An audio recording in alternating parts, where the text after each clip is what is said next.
Yanga waache uhuni, warudi kwenye mpira. Mpira unaendeshwa kwa mujibu wa sheria, na sisi Simba kwa sababu tumebobea katika hizo sheria za mpira, na ndio maana tumwatia kwenye 18, tumepeleka kwenye ibara 17 45, mpira hakuna. Sasa ukipangwa tena wanatakiwa walete timu, wasiseme sisi tutagomea tupate pointi 3. Hawawezi kupewa pointi 3 sababu Yanga wana rekodi ya kugomea. Walishagomea mechi kwa sababu pointi zilikuwa zimewabeba Bukoba, ikabakia dabi moja kuja kumalizia mechi moja Dar es Salaam na Simba. Yanga akasema siwezi kuingiza timu mechi nimemaliza Bukoba, kwa sababu alishatangazwa kuwa bingwa akiwa Bukoba. Hizi swala la kugomea mechi, kuvuruga dabi, Yanga amezoea. Na muomba ndugu yangu Karia, hawa ni punda, hawabebeki. Fadhila la punda ni mateke. Hawa umewabeba sana Karia, watakupiga mateke tu. Acha kuwabeba, rudi katika kanuni za mpira.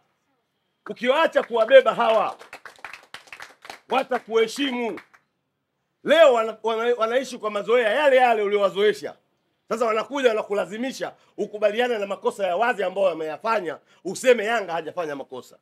Waache kujificha kwenye kichaka cha kunde. Yanga wataonekana, kunde ni fupi. Hilo ndio tamko letu, ambao mpaka amefikia hatua akaitwa kwamba goli la mama. Hii yote ni kutaka kukuza mpira katika nchi ya Tanzania uweze kufika hatua mbele kubwa. Pili,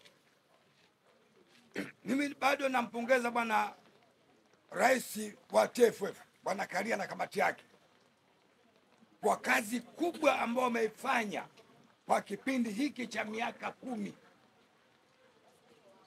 Miaka ya nyuma Simba, miaka ya nyuma katika nchi ya Tanzania tulikuwa tujulikani katika Afrika, tunasuasua.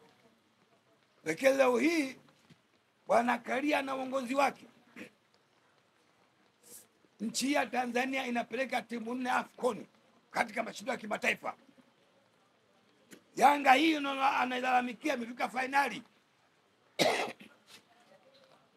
Kwa hiyo mimi, na kama alivyopita mjumbe mwenzangu kwamba Yanga wasijifiche wakaondoa makosa yao kutaka kuadhimisha watu.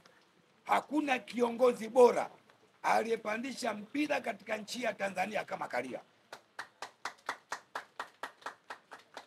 Hakuna kiongozi bora aliyefanya nchi hii ing'are katika ulimwengu wa soka kama Karia. Unaposema kwamba Karia hajiuzuru, unaposema kwamba Karia hana akili, aise, umetenda dhambi kubwa. Ndugu zangu waandishi, nyinyi mashuhuda, wengine vijana, wengine, huyu ndugu yangu nani huyu? Yule kule anajua, ameongoza Tenga, ameongeza viongozi wengi, ameongoza TFF, lakini hatujafikia level kama hii tulifikia hivi sasa bado. Lakini Karia ameukuza mpira katika Tanzania. Leo unapochaguliwa kuwa mjumbe wa CAF, hawakuchagui kwa mapenzi, wanakuchagua kulingana na utendaji wako wa kazi.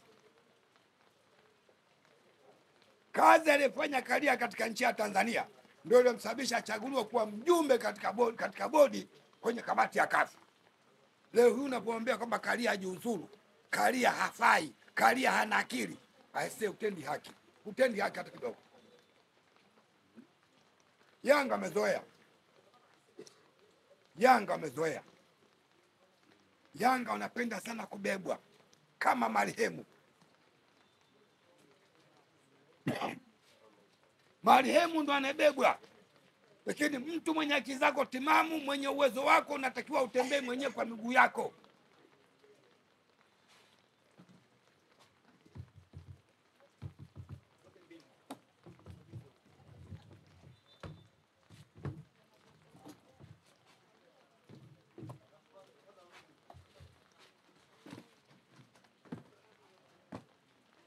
Unataka utembee mwenyewe kwa miguu yako. Kanuni ni chombo kinachoundwa na viongozi wote wa vilabu. haundi Karia peke yake. Wanatunga kanuni na nyinyi mnazithibitisha na mnazikubali. Lakini Yanga akitoka pale katika vikao vile, anakwenda pembeni, anaunda kanuni zake yeye mwenye binafsi. Tendo la kumzuia mgeni asifanye mazoezi ni kosa. Halafu kuna viashiria vinavyosababisha kwamba Yanga aonekanike kwamba anabebwa. Meneja uwanja unaposema kwamba Simba hajatoa taarifa, ni vitu vya ajabu, kwa sababu mpira unaanza kwenye private matching. Ikishafanyika hiyo, maana yake kwa mko ndani ya mchezo. Taarifa yatoe kwa nani?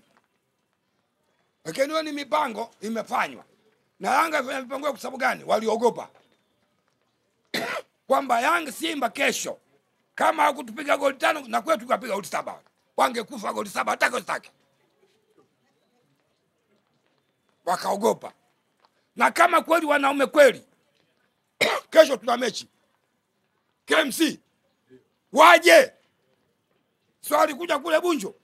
Sasa tunakaribisha pale KMC, tunakuja kesho tutacheza. Waje. Aidha tuanze na wao au tuanze na hao.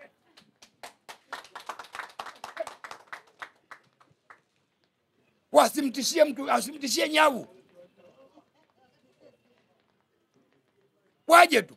Wao tu pressure. Walikuja Bunju kutufuata. Hivi kama ingekuwa Simba ingekuwa si wastaarabu, si waungwana, si wana michezo. Hivi walivyokuja Bunju, wamekuja uwanjani kwetu, tungavunja mabega. Ni waandishi habari mngesemaje? Wametufuata nyumbani kwetu, tungavunja mabega. Lakini hatuyataka kwa sababu sisi tunajua mpira. Sasa basi, walikuja Bunju wanatukosa kwa sababu ilikuwa Jumapili, sio siku ya mchezo. Kesho tuna mechi jamani KMC, waje. Aidha tuanze na wao au tuanze na hao jamaa. Sisi tuna mashaka. Karia, namuomba sana rais wangu, punda habebeki. Punda habebeki. Kawabeba sana, na ndio maana mpanda kichwani. Na swala hili alikuwa kuna sababu ya kwenda kwa waziri. Hili swala alimalize mwenyewe Karia na bodi yake ya ligi. Yeye ndo alolianzisha na yeye ndo akulimaliza.